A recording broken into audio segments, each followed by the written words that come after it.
Good morning. Well, I thought today that I would run through a few of my tips and tricks that I've used along the way while renovating houses. I've been renovating houses for, I guess, about 34 years, 33 years. Not consistently, of course, and thought that I would share a few tips and tricks that I've come across on the way. I didn't have things like a spray gun at my disposal, and so there's no sprays involved in this. And it is interior and exterior tips. So hopefully there'll be something that applies to you and you'll be able to use on your home. So let's head down to the garage. Hit that subscribe because 99% of my viewers are not subscribed. And I would really appreciate it. And I really love it that the majority of my viewers are actually ladies. So welcome to the club, girls. I'm really happy to have you here.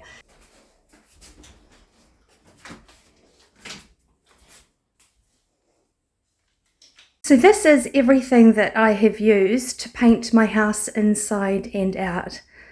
It's a bit hard to pick a favourite if I were to, but I would say that gooseneck paintbrush and the extension pole has saved me climbing up many metres or feet into the air on a ladder, and I'm very grateful because I don't really do heights.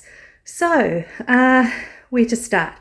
The paint tray I have used with a plastic bag over it, but I do find that it just ends up a little bit mangled and it's quite hard to fold and clip, and the paint trays are cheap, so I just use them and recycle them. And as you can see, I've slop painted that one and not cleaned it up.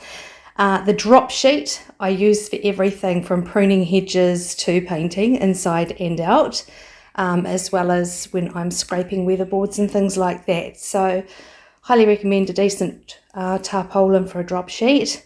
That extension pole actually extends 3 times its length. It's about 3 or 4 meters long. It's huge. It is fantastic. In fact, it might say on it how big it is. 3.6 meters. So there we go. 3.6 meters for the extension pole.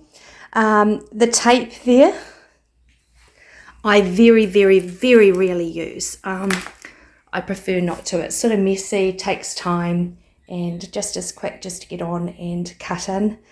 That angled brush, this one here, I love for cutting in around edges. It doesn't have as many bristles as what I usually try and pick.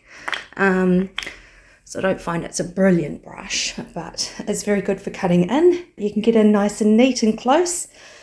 That, like I say, that gooseneck brush, it has undergone some repairs. They're actually quite expensive to replace, so it's actually got some extra strength added in there to keep it going. And it is painted the whole house around the top on the second story that I couldn't have reached otherwise. As you can see, I don't really take good care of my tools and equipment. They get used and abused. The Stanley knife, really good if you are needing to peel anything back, if you've overpainted on windows, cut back around them with the Stanley knife before scraping them. The sanding blocks, this one here is actually a sand, already got the sandpaper on it, like that is it. And it's really good to have a fine one handy because you quite often find that there'll be a little lump of plaster, a tiny little speck of something. So I like to knock that off with that. Otherwise a sanding block that's above it and a piece of sandpaper. The Linbide scraper comes in handy too with your scraping round windows, or found a little bit of loose paint, you can give that a scrape back and a sand. The small roller, I've got 2 sleeves there at the moment, but they are really great for cabinets and smaller things, getting into panels on doors and things like that. Panels like this one. But you can use a large one too, of course. This here, it goes on the pole, and this is for sanding back after plastering. So I have used this for, gosh, years and years, since the 90s. Very good. Always good to have a rag handy, preferably a finer one than that, so that you can get a nice little folded corner and wipe off any excess if you've overshot something. And yeah, that is pretty much my toolkit. apart from a ladder, the paint, some chocks for the ladder and things like that. And yeah, I'll show you the exterior that I've painted and how high that extension pole has got me.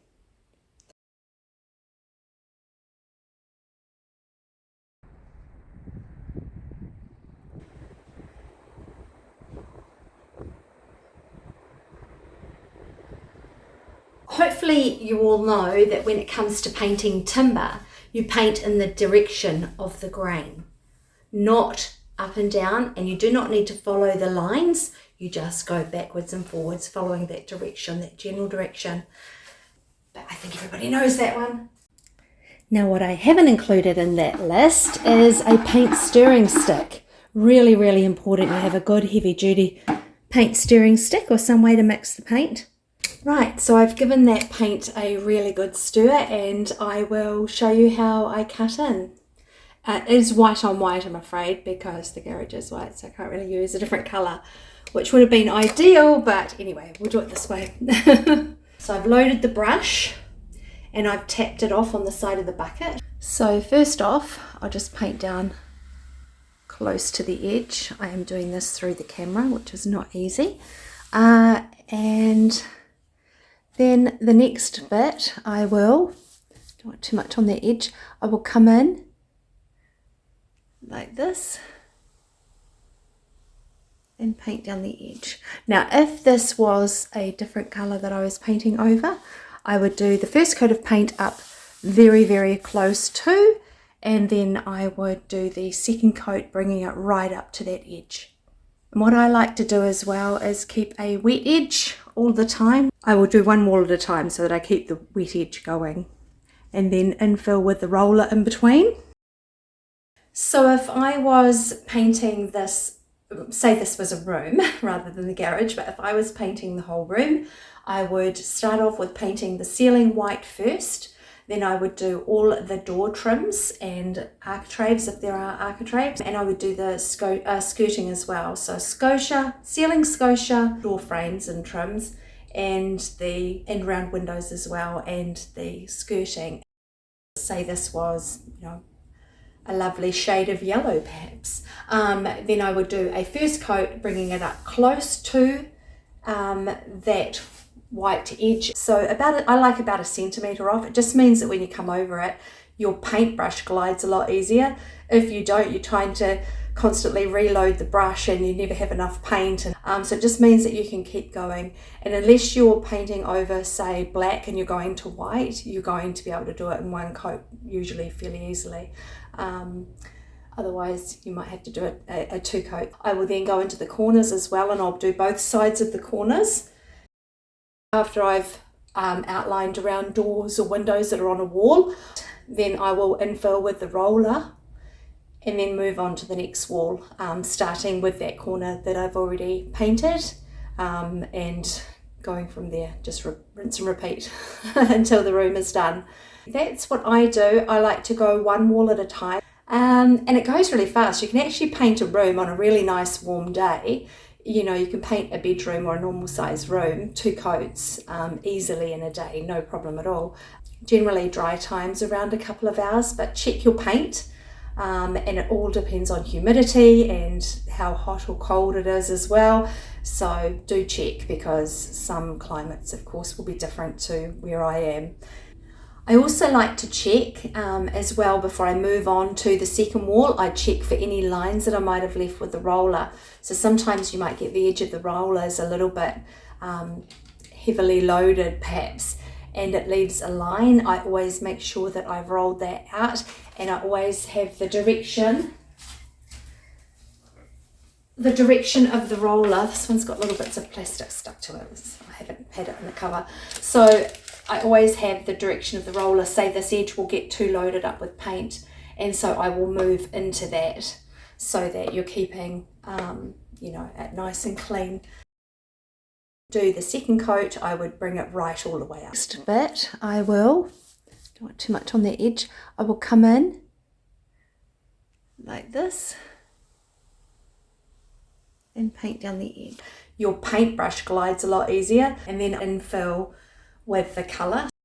finish painting, what I like to do is give it a scrape down with a scraper like this along the edge so that you're getting as much excess paint off and back into the bucket as possible. And then once I've finished with it, I like to take it off the roller and I pop it into the washing machine. Washes up really well and nice and fluffy, and also gives it a really good spin when it's in the washing machine, so that you are able to get ready and go again for the next coat or the next room. The other thing that I like to do, which I think a lot of people do, is if I finish with a brush or a roller and I'm waiting for a coat to dry, really good weather, things like that, I will pop it into a plastic bag and pop it into the freezer or the fridge if I'm not going to be too long, and bring that back out again, and you can use it straight away. It means that you don't get paint thickening on the brush, and you don't have to wash it and wait for it to dry again, because we all know you can't use a brush that's dripping with water. You only end up with a big mess. I think a lot of people are aware of that one. I don't think it's anything new, but it is quite a good one. It saves time. Also, besides checking for lines that I might have left from the roller, I also check that I haven't oversplattered from, say, the ceiling. Generally, if you go nice and gently, you don't get splatters, but you may get little bits of overspray if you're going too fast, or if it's too heavily loaded. The same with drips. If you're just careful that you don't have anything, you can always brush the edges and make sure you haven't overloaded it. The other thing is not having too much paint in your tray. Don't put too much paint in the tray and you won't have that problem either. And the other thing, which sort of comes into it with, taking off any excess paint that you've got on your gear and washing your paintbrush out regularly and things like that, is that if you keep clean as you go, it's going to be a lot easier.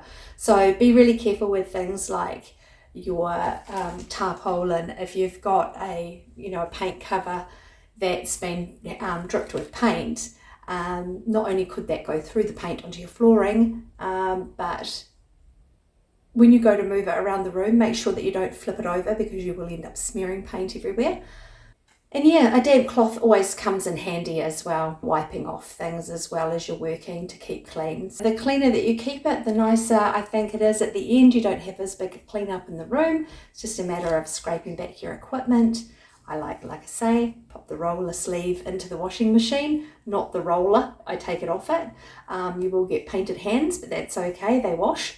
And then of course wash out my brushes in running water until they run clear. And as you can see, I like to grab things with grubby hands. I also stick my fingers in things while I'm painting. So I'm not the biggest tidiest on this. I am a messy painter, but I've tried to incorporate better habits into what I do, because it does help with the cleanup.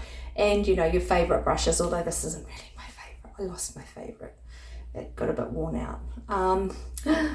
But definitely an angled brush like this, and if you can get one with lots and lots of bristles, this one's a bit short on bristles. The more bristles, I think, the better.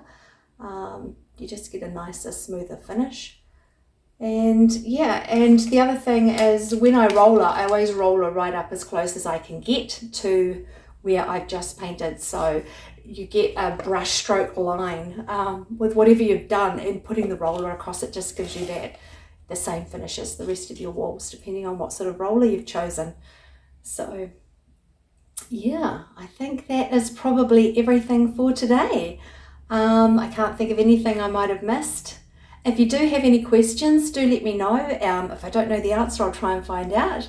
And let me know how your painting projects have gone. I'd be really interested to know what you've got up to, and maybe gosh, we've all had failings. Maybe list your failings and things that you're having a laugh over now, because we've all been there. We've definitely all been there. I can remember many times going to my children's kindergarten to pick them up, and I would be covered in dust and paint from working on houses. So definitely let me know what you've been up to. And if you've liked this video, I would always, of course, appreciate a thumbs up. Even better, hit that subscribe, because 99% of my viewers are not subscribed. and I would really appreciate it. And I really love it that the majority of my viewers are actually ladies, so welcome to the club, girls. I'm really happy to have you here, and I will catch you next time in the next exciting episode. See you then. Bye.